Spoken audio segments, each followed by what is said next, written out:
Good morning and welcome to Morning Learnings.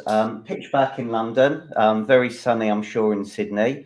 Delighted to be joined this morning by Josh Phegan, the exceptional trainer in the world. Forget about Australia. I've heard amazing things about you in UK, Dubai, America, Australia.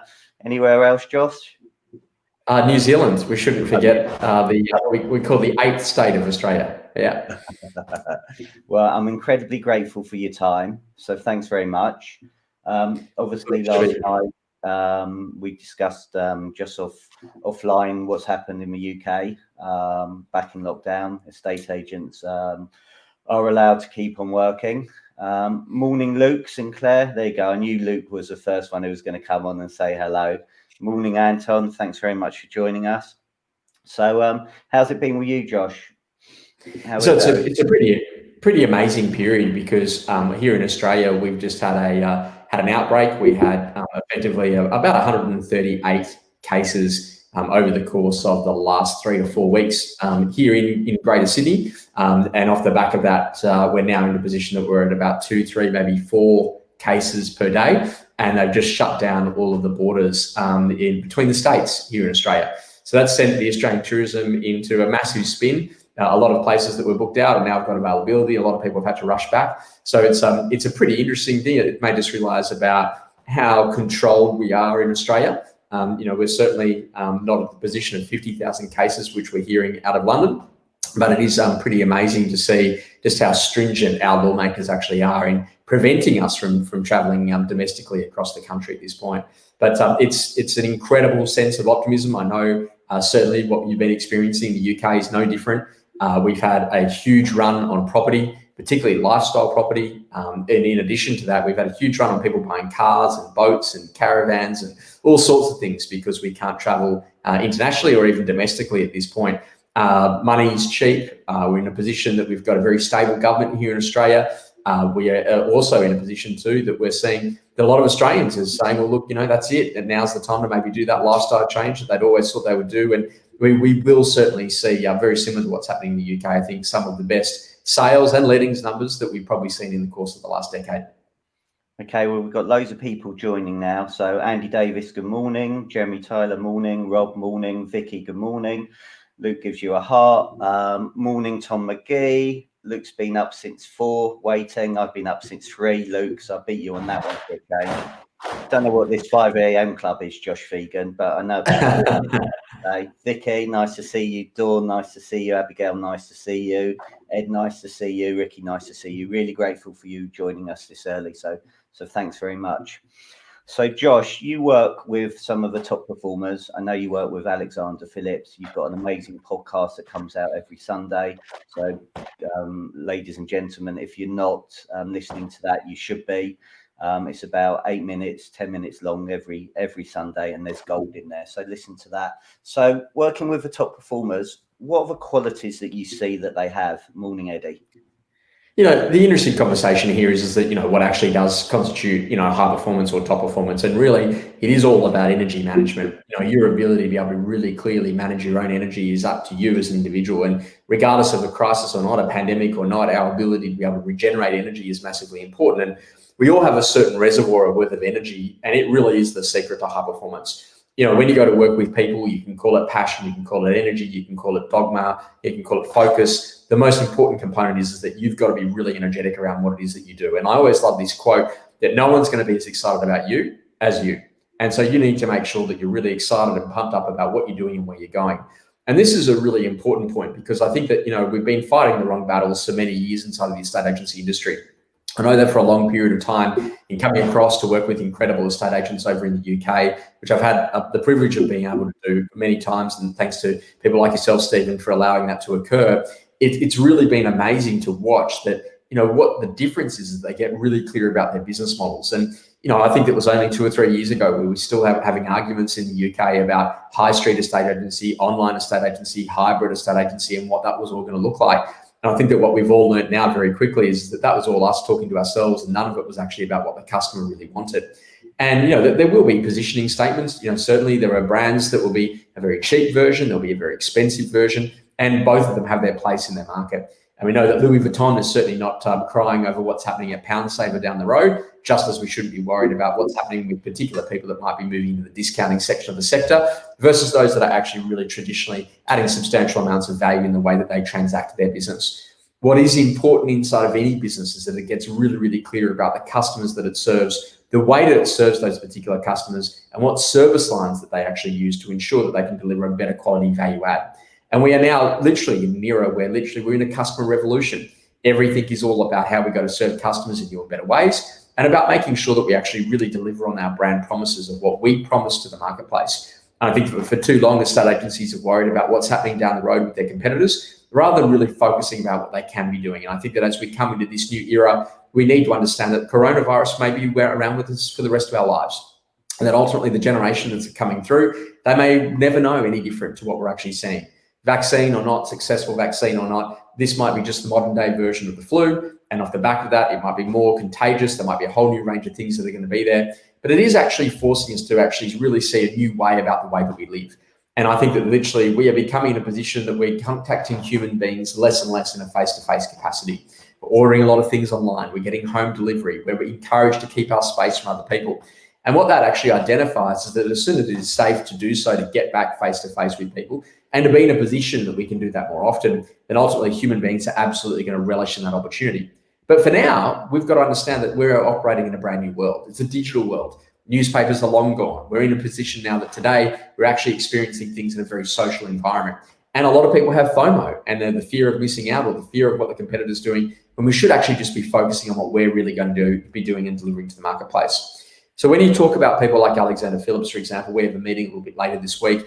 We're going back and we're looking about at every single letter, every single piece of correspondence that he sends. What does it actually look like? What is he actually saying in the valuation appointment?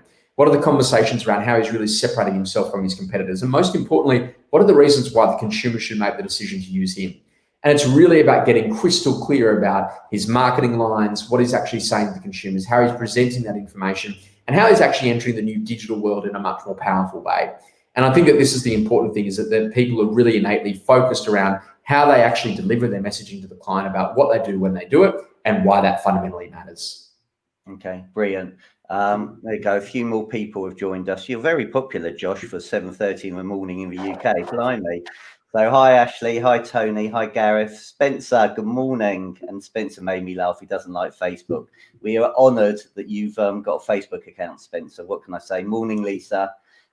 Please like it, share it, give Josh loads of love. I'm very grateful. Josh actually isn't working and he's come specially to do this for the UK. So incredibly grateful, Josh. I want to unpack quite a lot that you said there. So one of the things you talked about is value add. What can morning, Chris Ellis, what can agents be doing to add value to their customers? You know, the interesting question is that I'm almost the wrong person to ask, because in some respects, the person to ask is actually the customer. And, you know, what we find that what people do is that they look for really difficult situations. A few years ago, we had the opportunity to take some of the leaders out of the UK estate agency industry and also the same here in Australia. And we went over to San Francisco. And when we were there, we actually had a bit of a chance to go and see Airbnb. And when we were talking to some of the founders at Airbnb and the people that really make that business sing, what they said was really important to do is to actually get really, really clear about understanding what are the challenges and what are the things that the customer actually goes through before, during, and post a transaction. And really what value adding is about understanding which of those components do they find difficult, which of those things are they unaware of before they start a transaction, which of those things is just clunky, doesn't work, you know, kind of could be actually smoothed out, needs a better quality workflow process, that if we could get that, they would actually deliver a customer experience that people would rave home about. And what we learned very, very quickly is that what Airbnb did is that they said to me, hey, you know, Josh, are you on Airbnb as a provider? I said, no, I'm not. I said, and why wouldn't you lease out your own home? I said, well, it's very simple. You know, I've got some personal effects. I've got some things inside of my house. I'm worried about damage. I'm worried about insurance. I said, okay, great. And have you ever taken an Airbnb before? I said, no, I haven't. I said, why is that? I said, well, usually I fly in late. How do I check in? I don't know where to go. I don't have a concierge. I don't have access to be able to go down and get some late night food at a venue. I don't know where to go for breakfast in the morning. I don't know how to, you know, all of these things. And interesting enough, they said, well, that's kind of interesting. And so what they did is they brought out these story cards. And on every single one of the story cards, it actually went through all of the challenges that that customer actually went through. And it was interesting because nearly every single thing that I said that were the challenges that I'd faced, were things that ultimately they were already aware of in terms of the consumer process, and it now put systems in play, could put people in play to ensure that they actually delivered on being able to overcome those particular experience hurdles. So really simple things like making, for example, that someone will receive an SMS code, and when they get that SMS code, they type that in on the door, and that allows them access to the property. So you don't have to be ringing someone late at night to try to get the key to get into the home. Now, all of those things seem so normal now because we've all experienced that in our modern world. And when they were actually building the company, those things were completely off the Richter scale. And I think that this is the basic idea, is that you've got to understand that inside of your business, there are effectively 3 different customer types. There's those customers that are absolutely loyal, that every day of the week are everything about you and your particular business. There are those people that are very clearly the customers of your competitors and have been so for quite some period of time. And there are those people that are not yet in a position that they have actually ever needed estate agency services, and at their point of position that they have a ton of bias about which brands they may or may not use, but they have not yet done a transaction.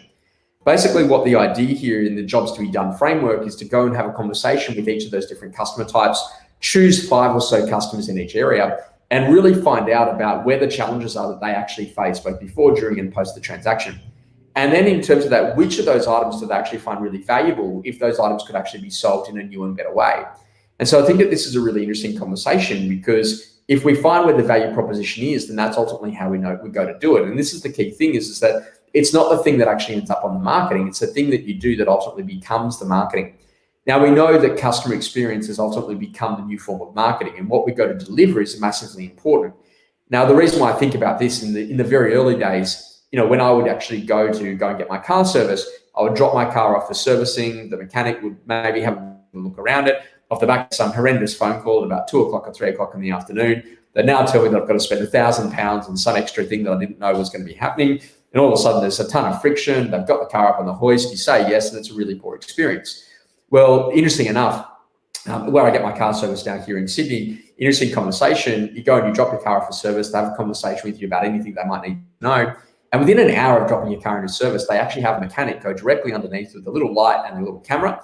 And he actually talks you through the base of your car, what's happening to the brakes, the brake pads, all of those things, what needs to be replaced, why does it need to be replaced, any areas of damage that they've seen that they need to fix. And then they give you a full cost estimate within an hour of delivering it to the actual service. And then off the back of that, they then actually get it completed by the end of the day and have it back to you. And that's just it's an unbelievable experience, because there's just so much trust actually built into what the mechanic's saying about your particular vehicle.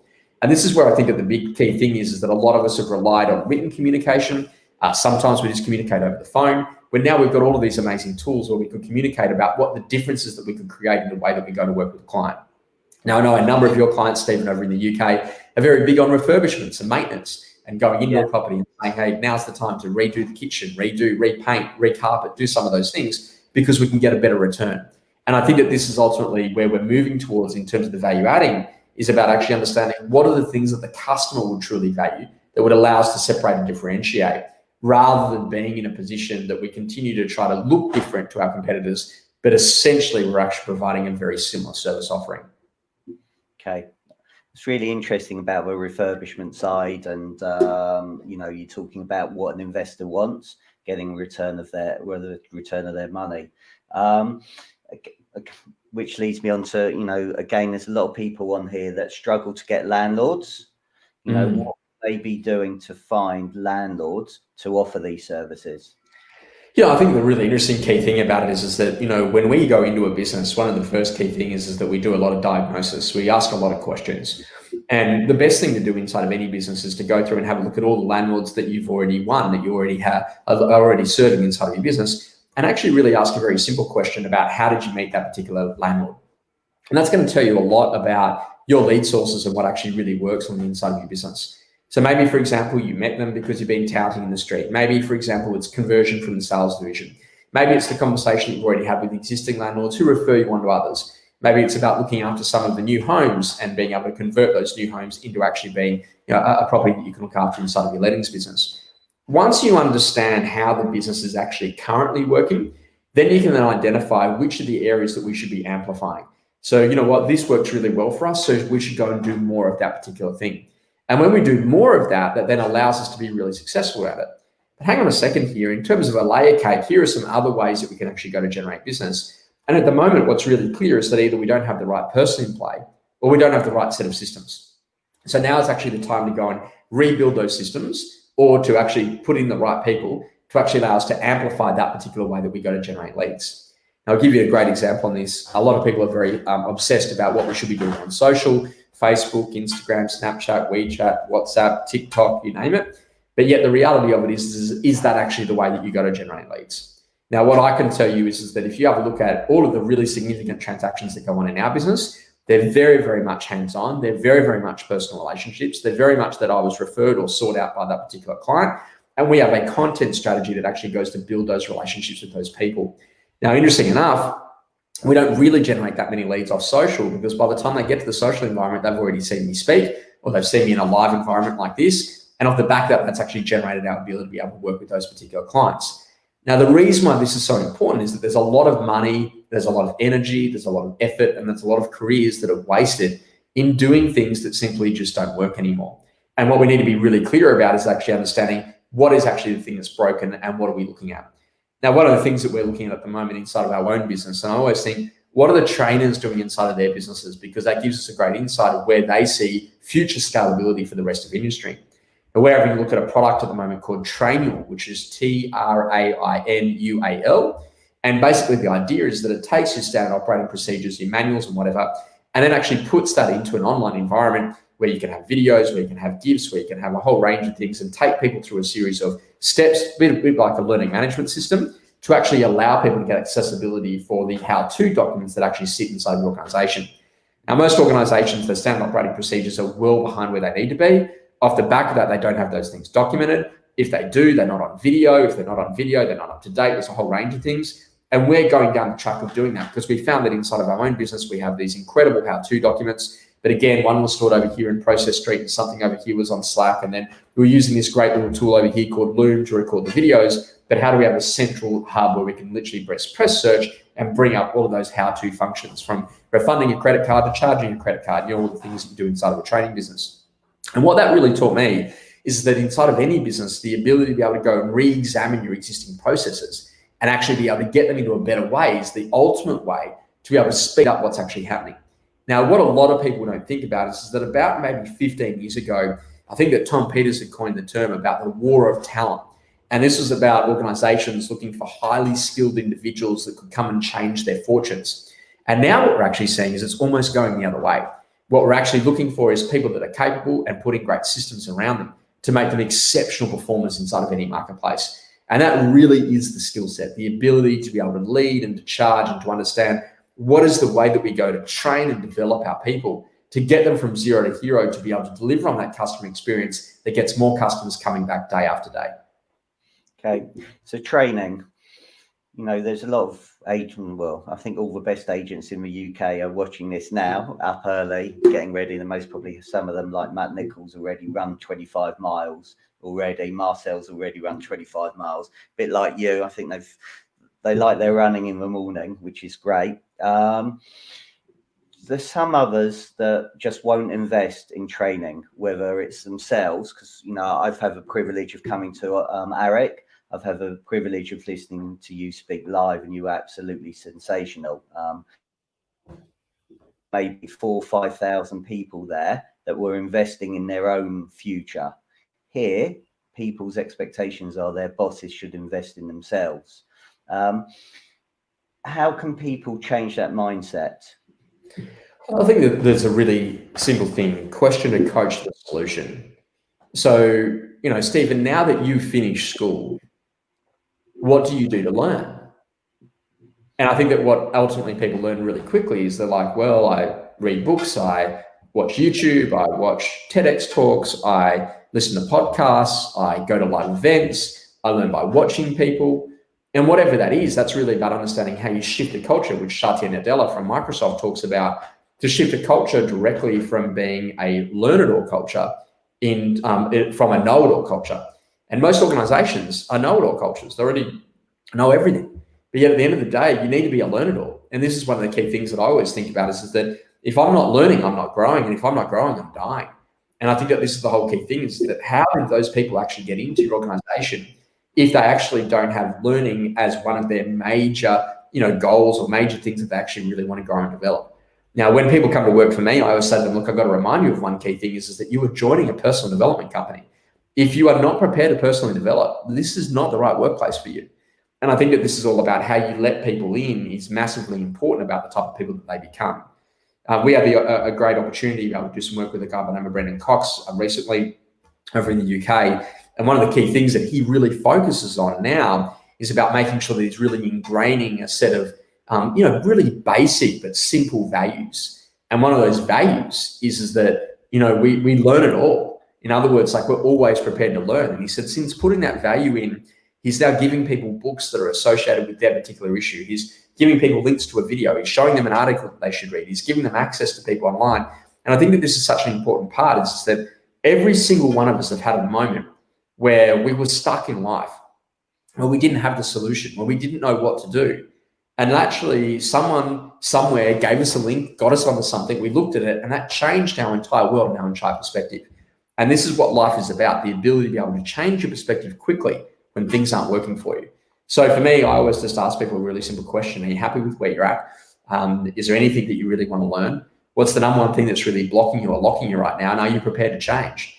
And if they're not going to survive in this era. And they're probably not going to survive inside of the companies that we coach, and particularly in fast growth, highly profitable businesses. They're really about creating those learn it all cultures. I'm a massive fan of training, and for me, every day is a learning day. Just speaking to you and having the exceptional guests I've had on here, I'm writing pages and pages of notes, but what's interesting is then implementation and accountability. So again, a lot of people will come to your training courses, you give your blueprints, your great content, they take away some great stuff, and then it goes in the top desk. So again, to help people, how can they take action and implement stuff? So it's a really interesting basic idea is about, Ari Weinberg wrote a book about change. Bottom Line Change was the name of it. You won't find it on Amazon. You can only get it on his website. And an interesting conversation about that is that how do you actually bring about change inside of a life, inside of a person, inside of an organization? And what I always say to people is that, number one, we've got to get really clear. So what's the problem that we're actually trying to solve? Number two, what's our positive vision for the future? What's our leadership agreement around that? Number three, who's going to be impacted by that particular change? Four, what are the action steps that we're actually going to undertake? And number five, let's actually go and begin the change. So what I often find happens inside of a lot of organizations and with a lot of people is that they're actually in a position that they don't have a 5-step process about how they bring about change. Implementation is too big a word. At the end of the day, they didn't say just implement it at Nike. They said just do it. And I think that the basic idea here is that I always say to people, I said, do you shower every day? They said, yeah, I do. I said, okay, great. Well, you're good at sticking at something. So choose what you want and go all in. And, I always say as the coach, how will I know that this change is actually happening inside an organization? How are you going to let me know that? And then what they start doing is they start unpeeling that and unwrapping that and starting to think, okay, well, this is actually what we're going to go and do now. And I think that when I have a look at it, I always put a great coach around me. Today I've just been out, we've got some nice weather here in Sydney. And I've got a tennis coach now. And it's interesting because my tennis coach has said to me, he goes, so, do you want to play competitive tennis? I said, oh, not really. He said, oh, is there a particular person you want to beat? I said, oh, no, not really. He goes, oh, do you want to play a comp? I said, no, not really. He goes, why are you coming to tennis then? I said, because I want to get the feeling back of what it's like to be coached. And I want you to put me at the absolute amateur level and take me to professional in a very short period of time. And I will do whatever you ask me to do. And it's a really interesting conversation, a kind of bizarre thing, but today I went to a stretching coach of all things. And I'm now learning to stretch to improve my level of flexibility. It's one of the things I want to make sure that I really get done this year. And the stretching coach has put me in all sorts of positions I'd never dreamt of being able to get into. And what I learned very, very quickly is that, everyone, they underappreciate what it takes to get to that level of excellence. And you've got to do the time. And this is the most important thing, the whole conversation of the 10,000 hour rule. You don't just become an expert overnight. And this is the problem, is that just because you've got a microphone and a video camera, it doesn't make you an expert. What makes you an expert is an absolute fascination with whatever it is that you want to truly become great at. And this is what I think is really incredibly important is that, to get you into a position that you got to do, don't try to do too many things. Do one thing seriously good. Once you're mastering that skill, open it up to the second. Learn what it takes to develop. And this is where I think that great mentors, great people around you are incredibly important. But most importantly, too, is that holding yourself accountable. I'm going to say that the difference between excellence and not is a choice. We know that attitude is a skill. And sometimes I will say things to people that they find cutting, and this is one of the great example of that. I had someone the other day say to me, what do you think about that? And I said, look, I just got to tell you, attitude is a skill, and it's best that you learn that skill. And they looked at me like, are you saying my attitude's off? I said, well, your current attitude isn't what you're capable of, and your skill set's better than that. And they were like, oh, I haven't had anyone tell me that. I said, well, that's the problem in life, is that we actually, we don't get the permission to actually be coached in a way where we actually are prepared to confront the brutal reality of our current existence. And I think that this is such an important part, is that I say to people, how do you like it? Do you want sugar all over it? Do you want me to tell you slowly? Or do you just want me to tell you how it is? And oh, no, tell me how it is. I said, can you handle the truth? I think that's an old line out of a movie somewhere. And this is that the key part is that if you've got someone who's loving, who can see excellence in you, who can see that you're capable of a lot more than what you're currently doing today, then you will take on that feedback and you will do something seriously great with it. And I think that this is an incredibly important part, is that, to do is to make sure that you do. Like, I'm going to say you can be fit or you can be fat. And sure, there are some medical conditions that people can't control, but the majority of people is that they're not moving, they're not eating well, and they're not drinking enough water. And it's like, do those three things, you're pretty much on track. And I always talk about this, that the start of the day, the ants happen. I had a really bad case of ants this morning. The automatically negative thoughts came into my mind. You should sleep in, you don't have to get up, you're not at work yet. What happens when you go back to work? What happens if this lockdown continues? How's the business going to go? Like, all of these negative ants appeared. And then I thought, well, what are the things I can do to change the negative ants? I read over a couple of goals. I had a quick look at the weather app. I realized that the weather was great. I realized that I've got to try to get up to where Spencer Lawrence is on this 100K challenge that's happening at the moment over there in the UK, which, by the way, how did he get to 98 kilometers in 1 week? He just got a new car. I'm a little bit suspicious on those numbers. And so off the back of that, I literally thought, I'm going to go out there. I'm going to go for a run. I went for a run. And the hardest step is the first one. The hardest step is the sneakers first, to put on the socks, to put on the sneakers, and then to literally get out the front door. And once I got out that front door, it was a beautiful day. The breeze was amazing. The sun was starting to rise. There was no one else. There was no competition on the field. And it just made me realize that, like, in life, you will continue to have these situations occur. Your ability to flick the switch and say, we're on now, let's go, is the difference about whether or not you're going to make it in life or not. And I think that, like, it's very easy to say that you know something, but to do it is a very different story. And I always think about this. We've got the mango season here in Australia. I think you've got mangoes in the UK, a beautiful fruit. They're unbelievable. But I haven't yet perfected how to really cut a mango beautifully. And I've got a great friend who's a chef, and I've asked her to film a video on how to slice it because I want to get to that level of excellence. Now, some people might say I'm crazy in thinking that way, but what I'm always about is that how do I find that new skill, and then how do I apply that in the estate agency field where I operate on a day-to-day basis?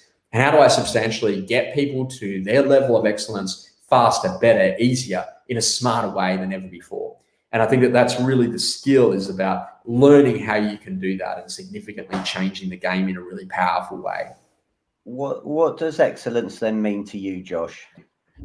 You delivering beyond what you thought you were capable of at a level that you'd never known had existed before, to arrive at that position and to realize how much of an amateur you were before, even though you thought you had excelled in that skill. Okay, so brilliant. Thank you. So I've got a few people that made comments, a few people that joined. So hi, Richard, Lauren, Damien, Michelle, Peter, Sean, David, James. Pete Lawrence, sorry I'm late. We'll catch up in a bit, but I had to get my health session done first. Well done, Pete. Michelle, good morning. Not many companies ever say join a self-development company. Never heard that in 20 years. If I would have stayed with them, I would have stayed with them. BLC is a great book. Spencer, Josh is phenomenal. So thank you. Somebody's just sent me a question. Where do you get your energy from? I think the number one key thing, you see, people confuse the energy. I have the most adverse feedback that I get from people is they say you're really intense. And I say to them, no, I'm just clear about what I want. And, people kind of find that like really full on, but I was thinking, okay, great. Well, Jim Lowers has brought out a new book. He did a book with Tony Schwartz on the powerful engagement. And the basic conversation was that our ability to be able to work as human beings really comes back down to how do we go to renew our energy. And energy is broken up into 4 key sources. So physical energy, what we eat, how we move. The second one is then about mental energy, our ability to be able to reset, working 45-minute sessions as an example, work from a task list. Our emotional energy, being able to put on some good music, changing the way that we feel, getting a vibe going on. And then ultimately making sure that we've got our values-based energy, because when you're doing things that are against the values, it grates and it sucks energy away. The secret really is therefore about your ability to be able to think about how you're functioning in each of those areas. So for example, I'm at the moment, I'm concentrating on drinking more water each day. It's a really important one. If I go to have a look at my emotional energy, I'm focusing on how do I quickly put on some good music that changes the mood very quickly at the start of each day.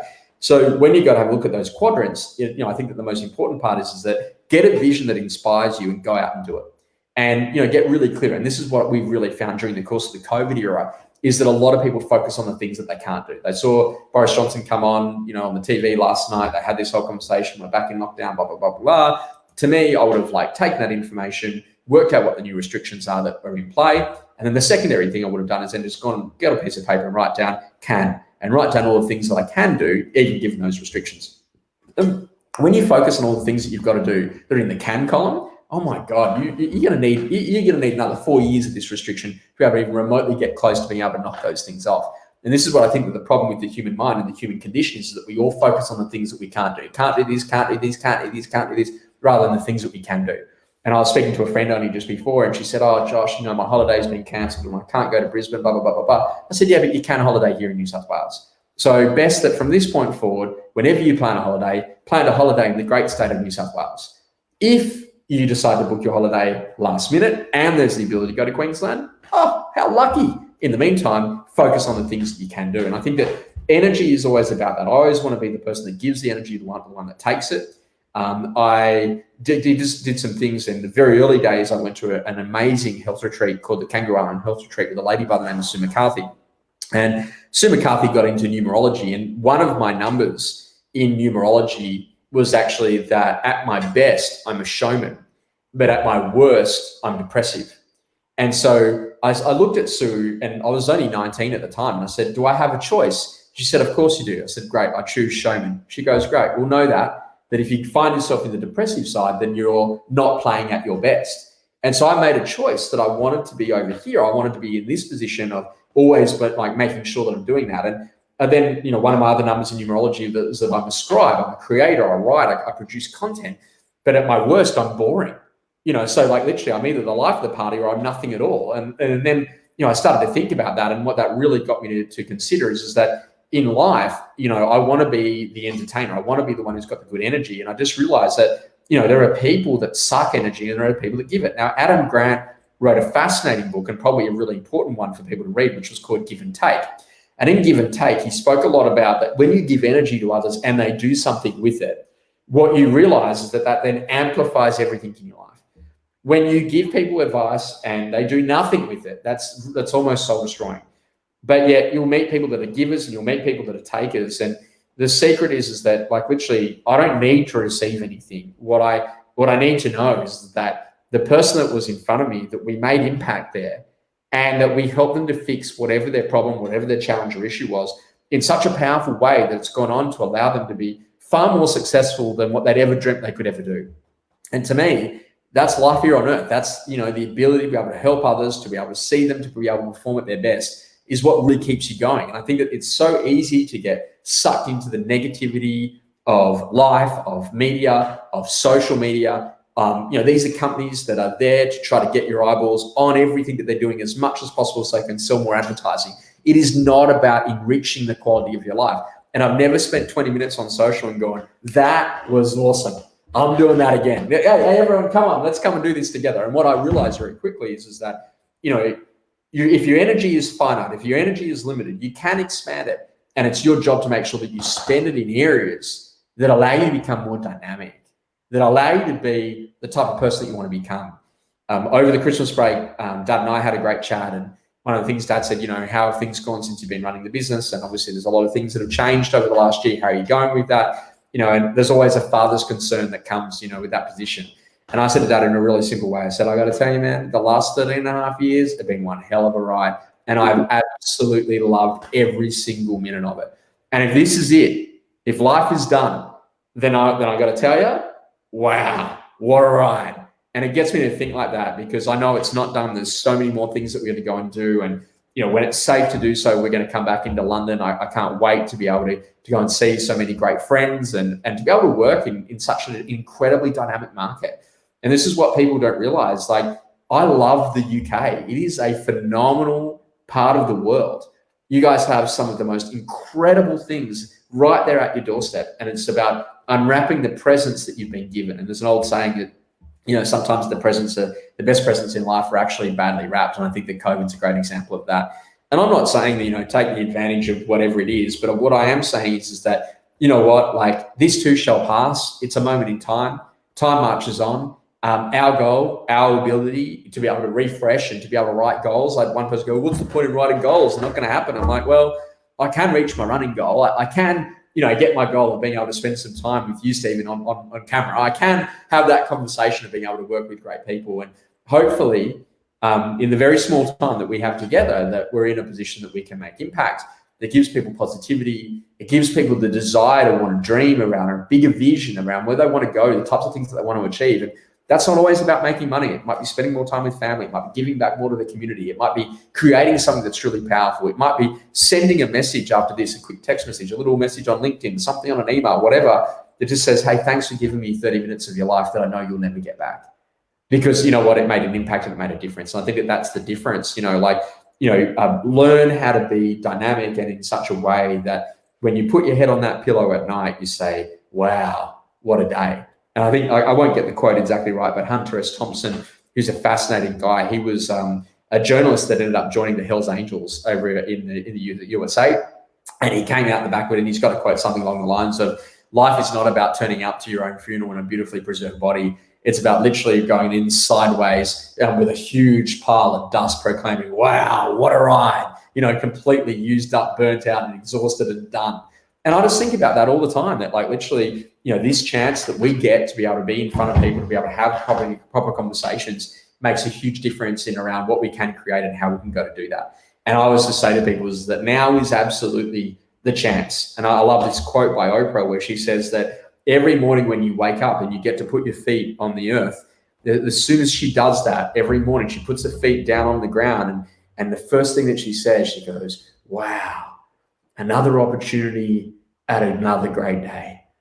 And I love that because it's about perspective and it's about, you know, you've got to have a vision for a big future. You've got to have a vision for where you want to go. All of that stuff is massively important because that vision pushes you there. But the mistake to think is that when you get there, that's the end of the journey. It's not, it's just another step. And this is what we go and call the false Everest, the false summit, you know, the false position of thinking that we've arrived in the position. We haven't arrived at all. You know, we had a great opportunity to have Peter Rawlings, one of the best estate agents in the UK, do some work with us here in Australia in December.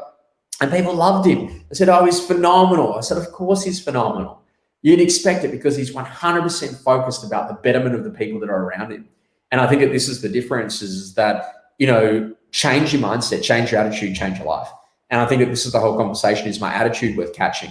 Is my energy worth catching? Am I the type of person that people want to be around because they feel better about themselves, because I'm more encouraged about the type of people that they're becoming? And I think that this is a really dynamic era in that we are going to live in the most extraordinary era of what I believe in human existence in modern history. And we're having a chance to rewrite and recreate and rebuild what a state agency looks like. And we've got great mentors, including yourself, that are going to take us there. Let's go there on that journey. I think that the secret is that your ability to be able to get perspective, to go up to the higher vision and say, hey, is this actually what I want to do? How am I doing this? Who can I get involved with that would substantially change the way that I act? And how do I put myself into a position that I can actually start thinking about who, not how, but who the people are that can really substantially change my fortunes by getting involved with those people? And then off the back of that, start thinking about what are the things I'm currently kidding myself about? Am I kidding myself about my fitness? Am I kidding myself about the quality of my relationships with the people around me? Am I kidding myself about my friendships? Am I kidding myself about how the business is really operating? And let's get real and down and dirty. And the first key thing, and I say this in AA, is that, you know, the ability to acknowledge that there's actually a problem. and then to go out to go and find the solution. And I think that, we live in a society that's got a lot of gloss and a lot of cover, and a lot of people want to look at the icing, and they forget that the Instagram and their Facebook is ultimately the highlight reel. It's not the reality of what's actually happening on a day-to-day basis. And I think that, one of the interesting things that I've done this year is I've started to buy some shares on the Australian stock market. Not a lot, just a couple, but I'm learning, and I lost some on one and I made a lot on another, and it's all exciting. And the interesting conversation is that I think that's the thing is that when was the last time that you did something for the first time? When was the last time that you went all in on doing something that you feel completely uncomfortable about, and ultimately built new skills, gained new things, gained a brand new perspective? And I think that this is where we've got to start thinking is that, the future is bright. It's super bright. You're going to need sunglasses for it. I'm telling you. The secret to that is to make sure that you start working on a future that compels you, and one that actually builds you on a deeper purpose. And it's something that I'm working through myself at this very moment right now. Is I'm looking about my goals and the vision and what 2021 looks like. And normally I have every single one of those completely written, but I've given myself a little bit more time this year. And I've got some really simple things that I want to say, hey, you know what? I want to go there, and I want to do that, and I want to do that seriously well. And I think that this is the important part.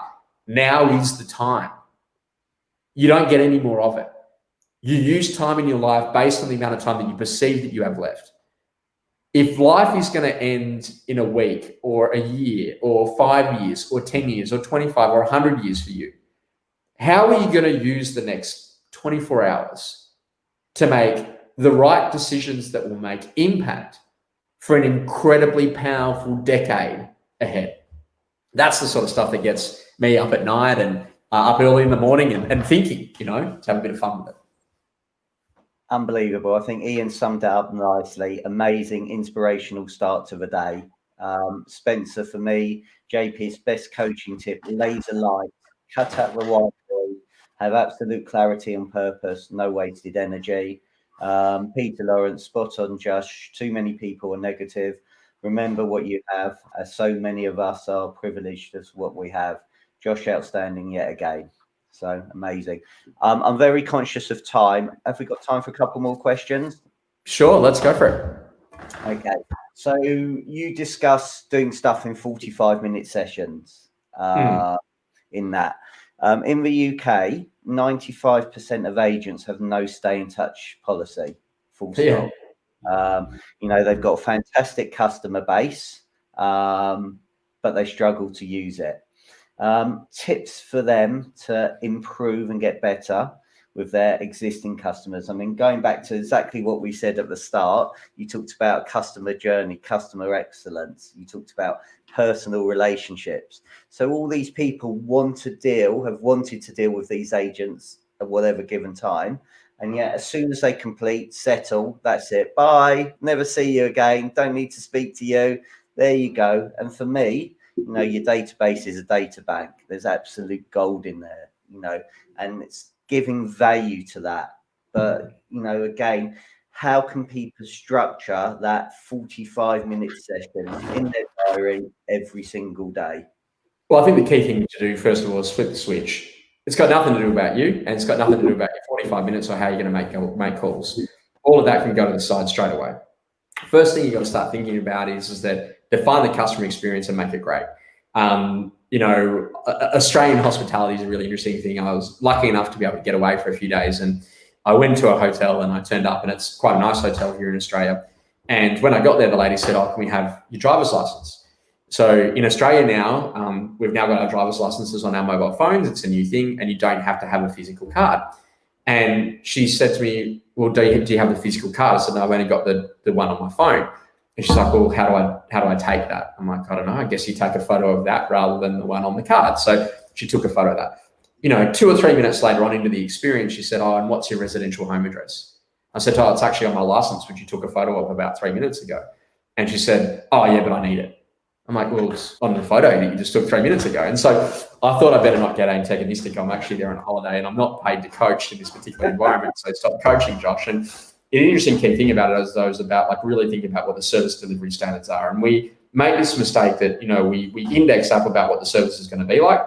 But then off the back of that, we deliver, very small amounts of that when we start to add more customers. And so I think that what the secret is that the art of great service is not doing too much. The art of great service is really defining what it is and then actually making sure that you substantially change the value proposition. So most organizations think the productivity thing is the issue, when in fact the issue is that you actually don't have a clearly defined path on what it means to be one of your customers. So my expectation for someone who has bought a property from my estate agency, as an example, would be that they should receive some really basic things. They get a phone call one day, 1 week, 1 month, 1 year after they purchase the property. Simple stuff. Hey, you've been in the house for a day, anything you need from us. You've been in the area for a week, here's a little voucher to a great little takeaway restaurant down the road. You've been around us now over the course of the last month. If you ever need anything, let us know. We're happy to be your friends in the business. You're now in the position that you've owned the house for a year, you're due for an annual checkup. So to go to a local dentist here in Australia, to do a clean and whatever is probably £100. And yet my dentist books you in every year, and he books you in before you even leave the dentist surgery. So for £100, he'll go and do that. Yet an estate agency transaction could be £1,000, £2,000, £3,000, depending on where you're operating in. If you effectively go and see that client 10 times over the course of 10 years, once every year, and at £100 a visit, there's your £1,000 in fees. That's how you generate it. But you don't have to be in a position that you're spending all the money on marketing and Facebook ads and whatever else you need to be apparently be doing to be a guru. And so the secret is about that definition. So every single time that there is a property listed or sold in and around that particular area, I'm going to pick up the phone, give them a quick call, let them know. I'm then going to make sure that they receive a monthly video about market updates and what's happening in the local area. Off the back of that, I'm going to go and do the annual checkup where I see them physically. And also in addition to that, I just want to make sure that they receive a really good quality annual report on what's happening in the area and what they should be doing next. And every single time that there's some sort of development consent on new homes, a new tower, new infrastructure, new rail, something else that's coming to the area, I'll pick up the phone, give them a quick call.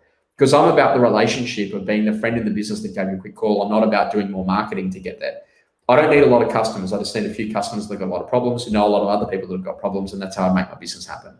And I think that the secret is that if you think, well, hang on a second, that's what we do here, and this is what we got to deliver customer experience, you won't be worried about what's happening in my diary. And the problem is that we're educating a very poor section of the community, and I say poor in terms of their mindset and attitude, not about wealth, their mindset and attitude, because they don't really think about it from a customer experience perspective. And this is the difference, is that literally we're in a new world, man. You're not going to go and survive. You will battle on for years on end until you start to get real clarity about how do we actually win business in this business?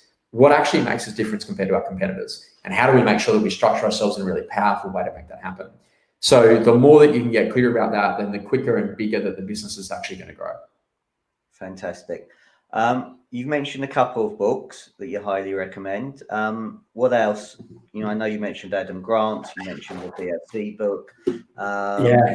What would help agents? It's a really interesting thing. I haven't read as much in the last 12 months as I would have loved to have. I certainly in terms of books, I've been reading a lot more articles and a lot more emergency type stuff in dealing with the crisis. And an interesting thing is about, taking yourself away from that and doing something different. At the moment, I'm actually reading something completely different, which is Andre Agassi's book Open, which is about, him and his tennis career. And that's actually been really lovely to go and read. That's kind of way out there. And then off the back of that, I just read Jim Collins' new one, Beyond Entrepreneurship 2.0, BE 2.0, he calls it. And that's a rehash of his original book, which was Beyond Entrepreneurship, which was one of my favorite books of all time around vision and strategy and process. There's so many great books. What I'd say to you, find out what your problems are and go to Amazon.com, type the problem in the search bar and see what comes up. My favorite book of all time is a really simple one, which is just called Meetings Suck by Cameron Herold. It's actually about how to have better meetings. And I think that this is the great problem in life is that, we're all doing all these meetings, but no one actually thinks how to make the meeting better. Everyone wants to learn the next top tip on how to make sure their post on Facebook gets more likes and views. Wrong problem. What's happening in life is that people are just dealing with the wrong problems. They're focusing on all this other stuff. Literally, how do we get customers? I'm going to ring the 1,000 customers that already did a transaction with you in the last 10 years and ask them how they're going. That's probably a great start. It's too hard. I can't manage my diary, but yet you can spend 6 hours on screen time according to your phone. So I think that I sometimes people find me confronting when I say that to them, but literally, is this the life that you want? Because a life becomes the way that it's lived. And that's a really powerful position to come from. Get yourself into a position where you start really thinking about what you're doing, when you're doing it, why you're doing it, and start to get really intentional around the life that you want to create. And business should be powerful. It's your diary, control it. how you run your diary, it's how you run your life. I love that. Like literally, Stephen, how much negotiation did you have to do to get me to be available this morning? Hopefully very little. I think it was one message on LinkedIn. Yep, sure. What time? Yep, that works. Fine, no problem. Send me the link to see you there. And you didn't have to worry about whether or not I was going to turn up, what it was going to look like, whether or not I'd be here, because every single time you send a message to ask on something, bang, the reply's back there. And this is what I think is that accessibility is critically important. But knowing how to communicate and when to communicate so that you can be very powerful in what you do is where the future of the world exists. Those people that have the ability to be able to channel their focus, their energy, their time, their money, their resources in the things that matter will be the ones that actually get a greater level of fulfillment out of the work that they do. Josh, thank you. You've been the most unbelievable guest. What a way to kickstart 2021 with the morning learnings. Thank you so much for your time. I'd like to thank everybody for watching this morning, or whether you're listening to it on replay, listening to it as a podcast. Thanks very much for tuning in. Very grateful. On Friday at 12:30, I'm going to be joined by Katie Darlow. So Katie was out in America with us at the real estate conference, so we'll learn from her about that. Josh, thank you again. Good luck today. Have a great day, everybody. Josh, I mean, you blow me away. The stuff, absolutely unbelievable. So thank you so much. And everybody, thank you as well. Have a great day. Bye. Thank you.